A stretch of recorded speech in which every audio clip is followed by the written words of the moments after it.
Hello दोस्तों, आज आज देख लेते हैं। ये पहली क्लास है पर तो सिलेबस की बात करें तो सिलेबस की तो हमने बात कर ही ली थी कि आपके नौ चैप्टर है और कौन कौन से चैप्टर ज़्यादा मार्क्स के है वो भी बात कर ली थी। ज़्यादा इम्पोर्टेंट कौन से है वो भी बात कर ली थी।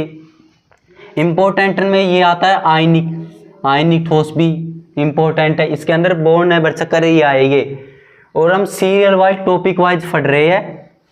और क्लास की बात करें तो क्लास रेगुलर आएगी 8 बजे। क्लास रेगुलर 8 बजे आएगी। एग्जाम डेट की बात करें तो एग्जाम डेट आपकी दिसंबर में हो जाएगी और दिसंबर से पहले हम कोर्स को कंप्लीट कर लेंगे अच्छी तरह से। और कोर्स को हम ये नहीं कि जल्दबाजी से पूरा करेंगे, आराम से टॉपिक वाइज कोई भी टॉपिक मिस नहीं होगा, एक बात तो। और दूसरी बात, कोई भी ऐसे नहीं कि हवा में उड़ा रहे, ऐसे नहीं होगा। तो पहली बात तो आज अब पहली क्लास और ये आयनिक ठोस पर, और ये काफ़ी इम्पोर्टेंट है। ये चैप्टर भी आपका इम्पोर्टेंट चैप्टर है। पहला आता है इसके अंदर पहला टॉपिक आयनिक बंधन। आयनिक बंधन की बात करें तो आयनिक बंधन कैसे बनता है। एक तो होता है धनायन, एक तो क्या होता है धनायन होता है, और एक होता है ऋणायन। एक तो नेगेटिव और एक पॉजिटिव। नेगेटिव और पॉजिटिव के मध्य क्या होता है अट्रैक्शन लगता है। नेगेटिव और पॉजिटिव के मध्य क्या होता है अट्रैक्शन लगता है। अट्रैक्शन के फलस्वरूप एक बंध बनता है। अरे एक और बात बता दो, आयनिक बंध है ये केमिस्ट्री का सबसे स्ट्रॉन्ग है, सबसे स्ट्रॉन्ग बंध है आयनिक बंध केमिस्ट्री का। ये प्लस अरे माइनस, और प्लस और माइनस क्या होते हैं आपस में अट्रैक्शन लगाते हैं। अट्रैक्शन के फलस्वरूप क्या होता है बंध बनता है। बंध कैसे बनता है प्लस माइनस के बीच ये समझ लेते हैं हम। बंध कोई भी अणु है, NaCl देख लेते हैं। NaCl जिसमें Na होता है 11 नंबर पे, इसका परमाणु क्रमांक 11।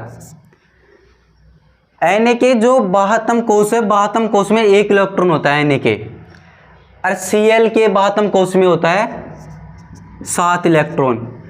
अब Na को 7 मिलने चाहिए या Na को 1 त्यागना चाहिए, तो आसान क्या है Na को 1 त्यागना। तो Na 1 आसान से त्याग देता है और Cl को 7 त्यागने चाहिए और 1 ग्रहण करना चाहिए। तो Cl आसानी से 1 ग्रहण कर लेगा, अपना आसानी से 7 नहीं त्यागेगा। तो इसमें Na तो 1 त्याग देगा आसानी से और Cl 7 आसानी से ग्रहण कर लेगा। तो बाह्यतम कोश होते हैं ना, बाह्यतम कोश के इलेक्ट्रॉन Na इसको क्या करते हैं डोनेट कर लिया और ये इसको स्वीकार कर लिया। तो इनके मध्य Na को 1 इलेक्ट्रॉन त्यागते ही Na तो प्लस बन जाएगा और यहाँ बन जाएगा Cl माइनस। अब अभी दोनों ये प्लस हो गया और ये माइनस हो गया, और प्लस और माइनस के मध्य अट्रैक्शन होगा और अट्रैक्शन के फलस्वरूप NaCl बनेगा। इस प्रकार NaCl बनेगा। एक और बात करें, आयनिक बंधन है, इसको वैद्युत संयोजी भी कहते हैं।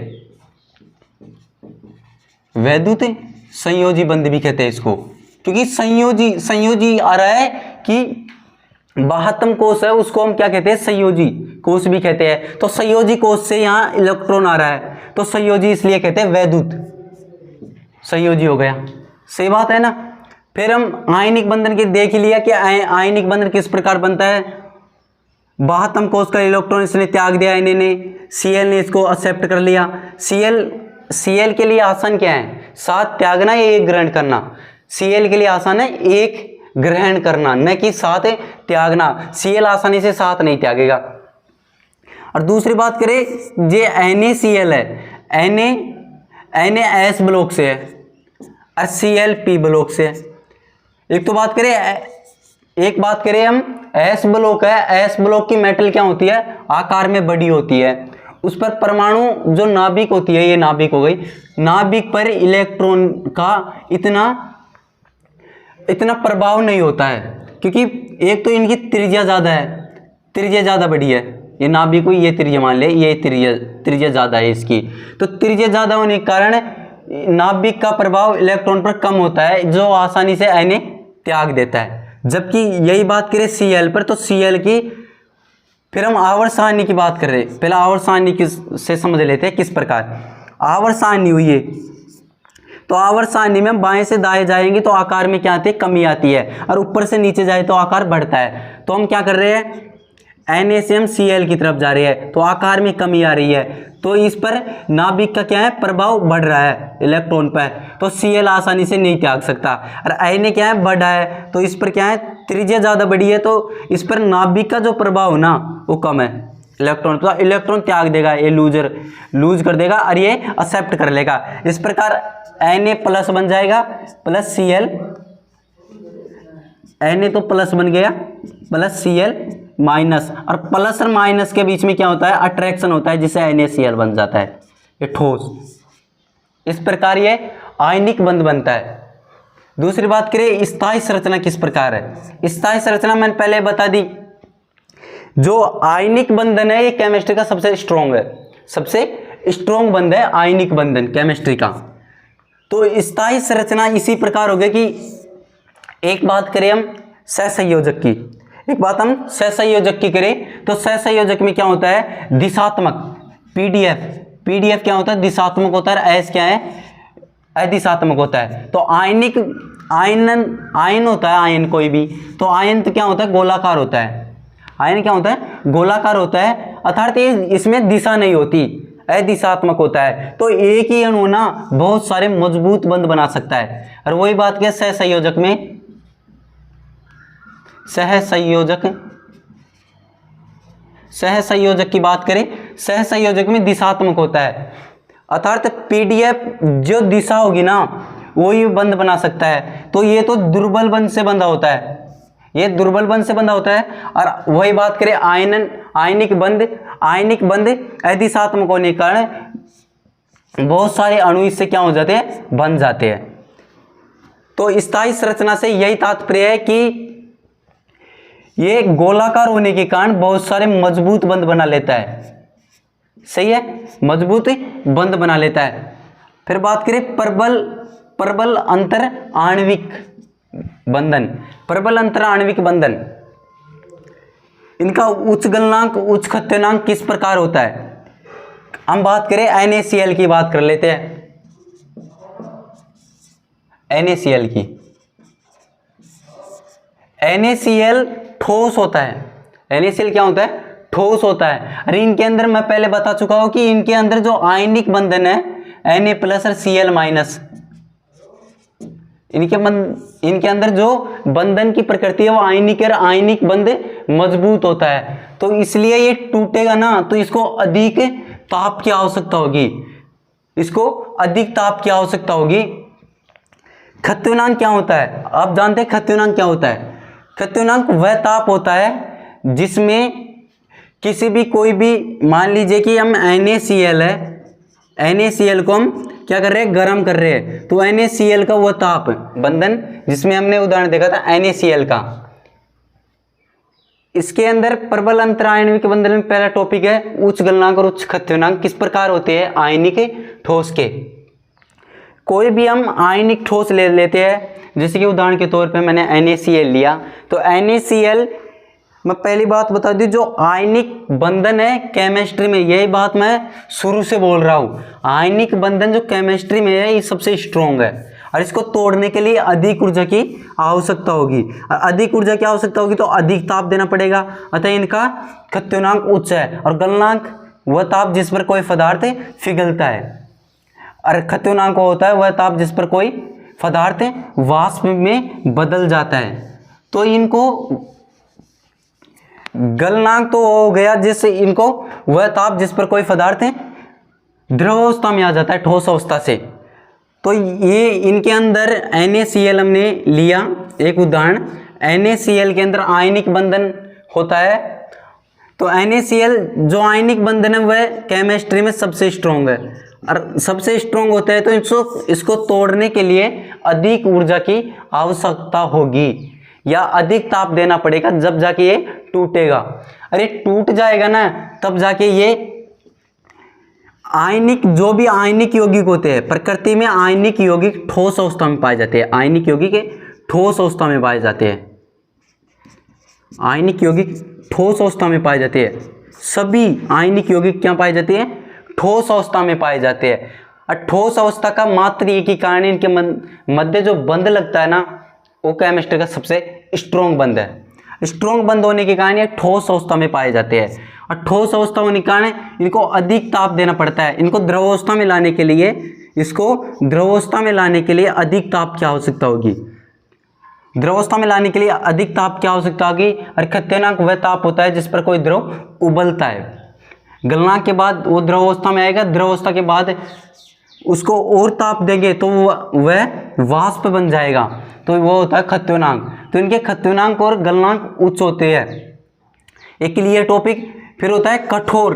कठोर इसका एक ही है कि क्या होती है, इनके कठोर हुआ या उच्च आयनिक या घनत्व हुआ, या घनत्व भी इनका अधिक होता है।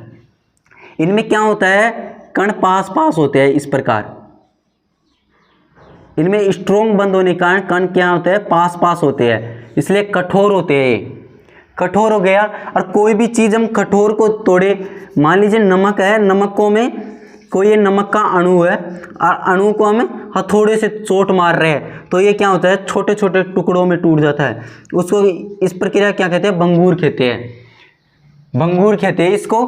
और जितने भी आयनिक जो यौगिक है, जैसे नमक, ये नमक भी अवाष्पशील होता है। ये क्या होता है, अवाष्पशील होता है। कोई भी वाष्पशील विलायक में इसको मिला देते हैं विलय के तौर पर। कोई भी वाष्पशील विलायक है,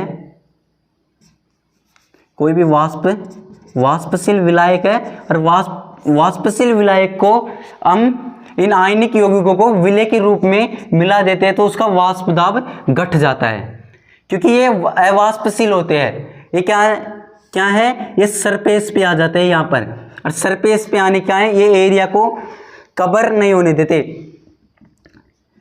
जो अणु विलायक के है उससे ऊपर ये आ जाते हैं यहाँ पर सतह पर, जिसे जितना भी ताप लगता है वो नीचे लगता है, ये उड़ नहीं पाते। फिर ये क्या है, ये अवाष्पशील है, ये उड़ नहीं पाते, और इस विलायक की क्या है, ये वाष्प दाब को घटा देते हैं। विलय की मात्रा वाष्प दाब को घटा देते हैं, क्योंकि अवाष्पशील होने के कारण।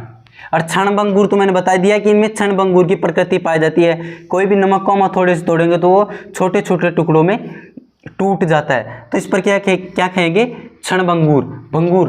और विद्युत चालकता, कोई भी आयनिक यौगिक है, मान लीजिए कोई नमक ले लीजिए, नमक को यदि हम ठोस है वो, तो ठोस में यदि हम धारा प्रवाहित करें तो धारा प्रवाहित नहीं होगी।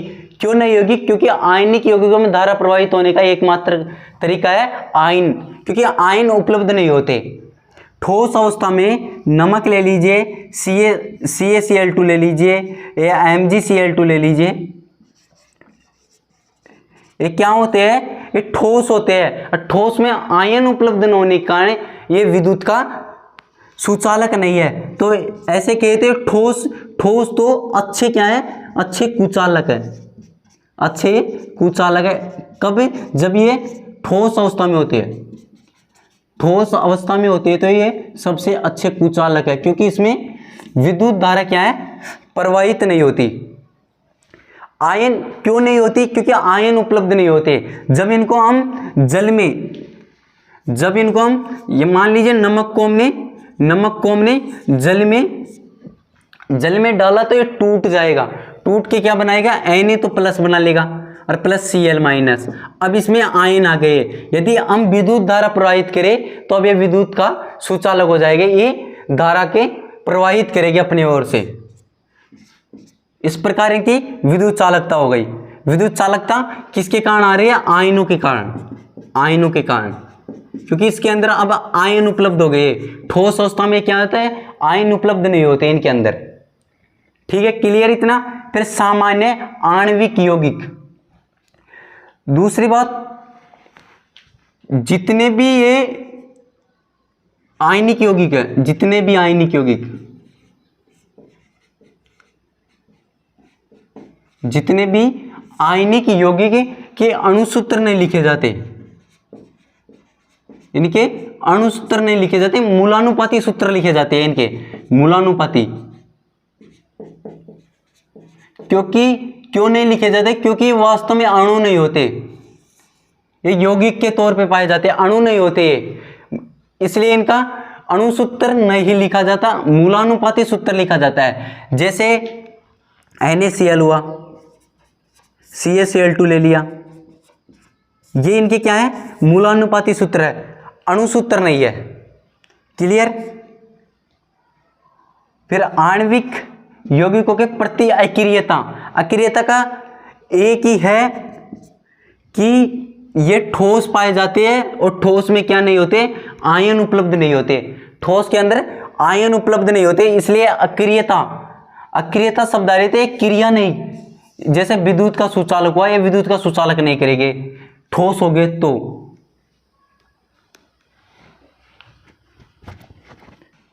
सामान्य आणविक यौगिकों के प्रति अक्रियता, अक्रियता किसके प्रति दिखाएगी, ये अक्रियता किसके प्रति दिखाएगी, सहसंयोजक यौगिकों के प्रति अक्रियता दिखाएगी। क्लियर। सहसंयोजक यौगिकों के प्रति, सहसंयोजक यौगिकों के प्रति क्या दिखाएगी, अक्रियता दिखाएगी। तो आज हमने देखा कि आयनिक ठोस के अंदर, आयनिक ठोस के अंदर हमने क्या देखा, एक तो पहली बात ये देख लिया कि आयनिक जो बंधन है केमिस्ट्री का सबसे स्ट्रॉन्ग है, सबसे स्ट्रॉन्ग है ये आयनिक बंधन। सहसंयोजक ये इसके बाद में आते हैं, ये उप सहसंयोजक हुआ, सहसंयोजक हुआ, ये सब इसके बाद में आते हैं। आयनिक बंधन हुआ, सामान्य विशेषताएं हो गई। फिर स्थायी संरचना किस प्रकार होती है कि इनके प्रबल बंध पाए जाने के कारण ये कठोर होते हैं, है ना। तो स्थायी संरचना भी हमने देख ली। प्रबल अंतर आयनिक बंधन भी हमने इनके अंदर देखा, समझा अच्छी तरह से। उच्च गलनांक और उच्च खत्योनांक इसके अंदर आते हैं प्रबल अंतर आणविक के अंदर। तो उच्च गलनांक और उच्च खत्योनांक इनका कारण एक ही है, प्रबल अंतर आणविक बल, क्योंकि इनमें आकर्षण जो बल लगता है आयनिक बल, आयनिक बल इनमें 100% होता है, ये नहीं कि 99, 100% आयनिक बंध होता है। उपसहसंयोजक या सहसंयोजक बंध इसमें कुछ भी नहीं होता, 100 का 100% ही आयनिक बंध होता है, इसलिए केमिस्ट्री में सबसे स्ट्रॉन्ग है। तो इनको तोड़ने के लिए अधिक ऊर्जा की आवश्यकता होगी, अधिक ऊर्जा की आवश्यकता होगी। तो गलनांक ठोस को हम यदि द्रव में बदलेंगे, वह ताप जिस पर कोई ठोस द्रव में बदलता है तो वह ताप क्या होता है, गलनांक होता है। खत्योनांक कोई द्रव को यदि हम वाष्पित करते हैं तो खत्योनांक होगा। तो इनके अंदर एक ही मेन चीज क्या देखी हमने, इन पूरे सार से क्या मतलब निकला है कि इनके अंदर जो बंध पाया जाता है वो स्ट्रॉन्ग है, इसके कारण तो ये उच्च गलनांक और खत्योनांक दर्शाते हैं। कठोर भी उसी के कारण होते हैं। विद्युत चालकता के ठोस होने के कारण आयन उपलब्ध नहीं होते, आयन उपलब्ध नहीं होते, और उपलब्ध नहीं होने के कारण ये विद्युत के कुचालक होते हैं। यदि इनको हम जल में डाल देते हैं तो ये टूट जाते हैं, और टूटते भी ये 100% ही है, 100% टूटता है, ये नहीं कि रिवर्सेबल टूटे। यदि हम NaCl लिया, NaCl को हम 100% टूटेगा इस प्रकार, Na तो प्लस बन जाएगा, प्लस Cl माइनस बन जाएगा, इस प्रकार टूट जाएगा 100%। और 100% टूटते ही आयन उपलब्ध हो जाएगा। आयन उपलब्ध होता है, ये केमिस्ट्री में विद्युत का सुचालक दो तरह से होता है, आपको सबको पता होगा। केमिस्ट्री में विद्युत का सुचालक दो तरह से होता है, एक तो होता है इलेक्ट्रॉन की, इलेक्ट्रॉन से, और एक होता है आयन से, आयन से होता है एक तो, और एक होता है इलेक्ट्रॉन से। इलेक्ट्रॉन से तो धातुओं में होता है, धातुओं में इलेक्ट्रॉन से होता है, और ये जो आयनिक यौगिक होते हैं इनके अंदर क्या होता है, आयन के कारण होता है। क्लियर। फिर सामान्य आणविक देखा कि ये अक्रियता किसके प्रति दिखाते हैं, ये उपसहसंयोजक के प्रति दिखाते हैं, क्योंकि इनकी जालक ऊर्जा उच्च होती है, जालक ऊर्जा उच्च होती है इनकी। तो अक्रियता दिखाए उपसहसंयोजक से, क्योंकि उपसहसंयोजक से ये स्ट्रॉन्ग होते हैं, उपसहसंयोजक इनसे वीक होता है। क्लियर। तो अब इनकी सबकी PDF आपको, ये तो हमने बेसिक चीज देख ली, ये आज पहली क्लास थी, इसमें इतना ही है, काफी है, बेसिक चीज देख ली। इनके नोट्स आपको PDF पे मिल जाएंगे, PDF हमने बना रखी है तो उसमें उपलब्ध हो जाएंगे। तो अगला टॉपिक आएगा इसका आयनिक संरचना, इसका अगला टॉपिक है, यहाँ लिख देता हूं, अगला टॉपिक, दूसरा टॉपिक है इसका आयनिक संरचना।